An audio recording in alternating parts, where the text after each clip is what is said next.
Steel City. Is everybody ready to go? Let's proclaim the greatest radio show. Welcome, fans, to another episode of The Spread. I'm your host, Jim Sella, in studio with Jay Dash. We got our Cork segment for you this week. We're going to talk about the Cy Young Award. Can Zack Greinke and Dallas Keuchel hold off the pack? What do you think, Dash? Well, right now, Dallas Keuchel is dominating in the AL. He got his Houston Astros sitting at 66-56 right now, 2.5 games over the Angels, and he's been dominating all season. He's 14-6 with a 2.37 ERA, a 1.02 WHIP, in 178 and 2/3 innings pitched. He's only allowed 141 hits, only let up 9 home runs, and he has 41 walks compared to 156 Ks. He's pitched 3 complete games with 2 shutouts, and opponents are only hitting .216 off of him. Now look, he went at least 6 innings in all 25 starts this season, which is ridiculous. He's allowed 3 earned runs or less in 13 of his last 15 starts and 20 of his 25 starts this season. He has double-digit strikeouts 3 times with a season high of 13, and he has 3 walks or less in 24 of his 25 starts.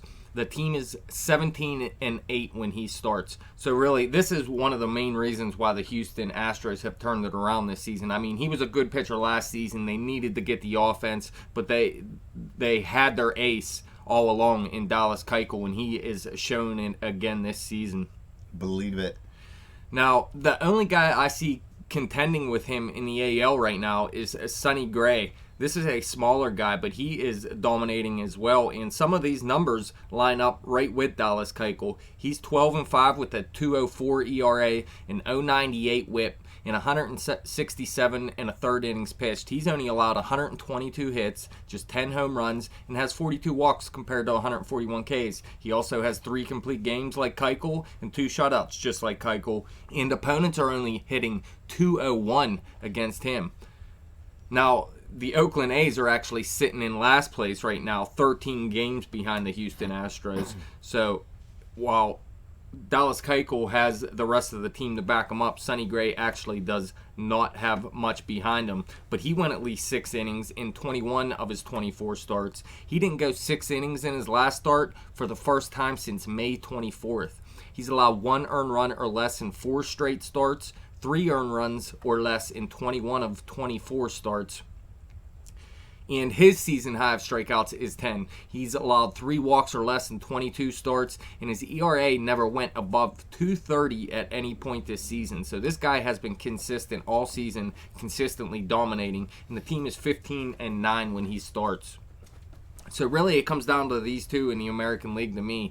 And Dallas Keuchel on the winning team, he got the edge, but you could see by these numbers, Sonny Gray isn't too far behind him. But right now, you got to give Dallas Keuchel the edge still. He's got the clap. It's not always sunny in Oakland. Never. Not in the Billy Bean era recently, anyway. Please believe. He blew it last year. He did. And it's carrying over. He even admitted he blew a bunch of trades. All right, let's move on to the NL here. And Zack Greinke, there is really no one comparing to him right now. He's 13-2, a 1.58 ERA, an 0.86 WHIP, and 165 and a third innings pitched, allowed just 114 hits, just 8 home runs, has 29 walks compared to 150 Ks. Now, he only has 1 complete game, but look at this. Opponents hitting 193 against him this season. That is ridiculous. He's went 6 innings or more in all 24 starts. He's allowed no earned runs 10 times this season. He's allowed 2 earned runs or less in 17 of his last 19 starts and has 3 earned runs or less in 22 of his 24 starts this season. He has a season high of 11 Ks. He's allowed 3 walks or less in all 24 starts and 2 walks or less in 22 starts this season. He hasn't lost a decision since June 13th at San Diego, a game in which he allowed 2 earned runs in 8 innings pitched. And since then, he's won 8 straight decisions, and his ERA never higher than 197 at any point this season. So really, this guy has been the best pitcher in all of baseball this season over the course of the full season. And really, he has more people contending with him for the Cy Young than Dallas Keuchel does. But there is no one as close as Sonny Gray is to Dallas Keuchel in the NL here.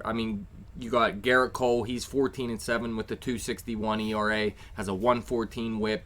in 155 in a third innings pitched, allowed 142 hits, which is 9 jacks, 35 walks compared to 154 Ks. Opponents hitting 247 off of him. Having a great season, but this, I mean, it just doesn't compare to what Greinke has did. Cole, he went at least 6 innings in 19 of 24 starts, 3 earned runs or less in 22 of those starts, 2 earned runs or less in 17 of those starts. He has a season high of 10 Ks, 3 walks or less in all 24 starts, 2 walks or less in 20 starts, so he has great control. But he's allowed 12 earned runs over his last 4 starts. His ERA went from 2.24 to 2.61 in that span, and really it's because he proposed to his wife. It's ruining his life right now. Believe it, women will do that Well, not to his you. wife, I guess. His fiancée, it would be correct. Cole had 13 wins going into the All-Star break, and now he only has 14. It looked like he was easily going to get to 20. Now it's, I don't know. Got to get back to that single life, homie. That's what happened with Tiger. He was banging all them whores. Then his wife found out, tried to hit him with a golf club. Now his life's over. Please believe. But Garrett Cole, he's not even close to Zack Greinke at this point. I mean, Greinke would really have to fall off. One guy that somewhat is close to him, and I think this guy is actually would be second on the list at this point, is Jake Arrieta. Now, he's 15-6, has a 2.30 ERA, an 0.99 WHIP, and 168 innings pitched. Allowed just 124 hits, just 9 home runs, and he's allowed 42 walks compared to 170 Ks. 2 complete games, 1 shutout, and opponents are hitting just 205 against him this season. So you can see he's dominating as well. He went at least 6 innings in 22 of his 25 starts, has 3 earned runs or less in 21 of those starts, and no more than 4 earned runs in any start this season. He's allowed 2 earned runs or less in 17 starts, including his last 5 starts and 11 of his last 12 starts. So he is really on top of his game right now. He has a season high of 10 strikeouts. He did that 2 times. He's allowed 3 walks or less in 24 of those 25 starts, 2 earned runs over his last 4 starts, which spanned 27.1 innings pitched, 1 home run over his last 12 starts. His ERA went from 3.40 down to 2.30 since June 16th. So this guy is hard to hit, and we were talking about the Cubs in our extra bases segment from last week. It was actually recorded just a couple days ago, but there's a lot of talk that John Lester would be the guy that they would pitch in that one-game wild card, and I said, hold up a minute, Jake Arrieta is one of the best pitchers in all of baseball.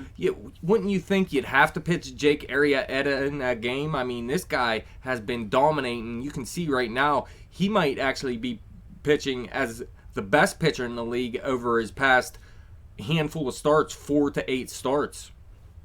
Dude's beast, first 15-game winner this season. Please believe. There's a big reason why the Cubs are actually winning. No doubt about that. Then you got the New York Mets. A big reason they're winning, this guy right here, Jacob deGrom. Now, when you mention New York Mets, we always talk Matt Harvey and Noah Syndergaard. But there's this guy too, Jacob deGrom. He's 12-6, a 1.98 ERA, an 0.98 WHIP, and 154 in a third innings pitched. He's allowed just 108 hits. Now, he's allowed 12 home runs with 29 walks compared to 158 Ks. Opponents hitting just 196 off of him. He's went at least 6 innings in 19 of 23 starts, 3 earned runs or less in 21 of those starts, 2 earned runs or less in 19 of those starts, and in 15 of his last 16 starts. So like Arrieta, this guy is dominating right now. Look at this. He has double-digit strikeouts 4 times this season with a season high of 11. He's allowed 2 walks or less in 20 of his 23 starts. That's what you call elite control. And he's allowed more hits than innings pitched just once since April 24th. So he's hard to hit. He doesn't walk many people. This guy is one of the biggest reasons why the New York Mets are playing winning baseball right now. And he's one of the biggest reasons why the next guy on the list isn't going to make the playoffs. Please believe, Max Scherzer. Now, this was the early Cy Young candidate before the All-Star break. He is actually falling off recently, though. He's 11-10 right now, has a 2.79 ERA compared to an 0.93 WHIP still, though. In 171 innings pitched, allowed just 133 hits, but he has let up 18 home runs now. But look at this. No one compares to him in his walk to strikeout rate. 26 walks compared to 201 Ks.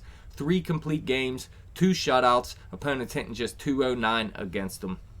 Hit the Buccos, too. It was pretty funny. Yes, and that really, after that start, is when he became the pure favorite to win Cy Young. But like I said, he's been falling off recently. But real quick here, he's went at least 6 innings pitched in 22 of 25 starts. But all 3 games with less than 6 innings pitched this season were within his last 9 starts. He's allowed 3 earned runs or less in 18 of 25 starts, but he's allowed 4 earned runs or more in 4 of his last 9 starts. He's allowed 1 earned run or less in 10 of his first 14 starts, and he capped that off with that no-hitter against the Pirates, which was nearly a perfect game if it wasn't for the great Jose Tabata. Great. Bush League. But look at this. Double-digit strikeouts 7 times with a season high of 16. He's allowed 3 walks or less in all 25 starts and 2 walks or less in each of his first 20 starts. Now, he's had 3 walks in 3 of his last 5 starts, though. And he's allowed 16 earned runs in his last 4 starts spanning 21 innings. His ERA went from 182 to 279 since July 2nd. So you can see this guy has really cooled off recently, and I think he's fell out of this Cy Young race. But really, I see no one challenging Zack Greinke in the NL right now. If Greinke can just pitch well for the rest of the season, he doesn't even have to dominate like he has for most of this season. And I mean, Sonny Gray can give Dallas Keuchel a run for his money, but I just don't see it happening. I mean, Dallas Keuchel pitching on a great team, he's going to get more wins in the end. But still, Sonny Gray having a great season. It's just not your time, bro. But he's going to be good for a long time, so he's going to have other chances to get his Cy Young. I'm going with Greinke and Keuchel, top 2 dudes on a list. Yeah, how hard is that? Woo! That was a tough choice. But yeah, a couple other guys in the NL you could mention. Michael Walker's having a great season. Madison Bumgarner, obviously an ace and having a great season. And there's Clayton Kershaw as well. But if you're going to go with a Dodger, it's definitely not Kershaw this season. He's getting disrespected out in L.A. The Dodgers are going to have back-to-back Cy Youngs, it looks like. Too bad the Pirates could never do that. Garrett Cole will have back-to-back Cy Youngs one day. You said Glass now is going to be better than Cole anyway, so in a year or 2, Cole's going to be the number 3 dude in the rotation. Cole will win it the next 2 years, and then Glass now will win it the next 8. All right. You heard it here first, folks. 10 straight years of Bucko Cy Youngs. But that's all we got for you in our Cork segment today. Thank you, Dash, for coming in studio. Thank you, fans, for sticking with us. You can follow us on Twitter at bet_the_spread. You can follow me on Twitter at betjimthewin. Check out the Facebook page at facebook.com/betthespread. Keep coming back to YouTube. Keep subscribing. Keep baseball alive. P.S. Watch the Little League World Series. It's awesome.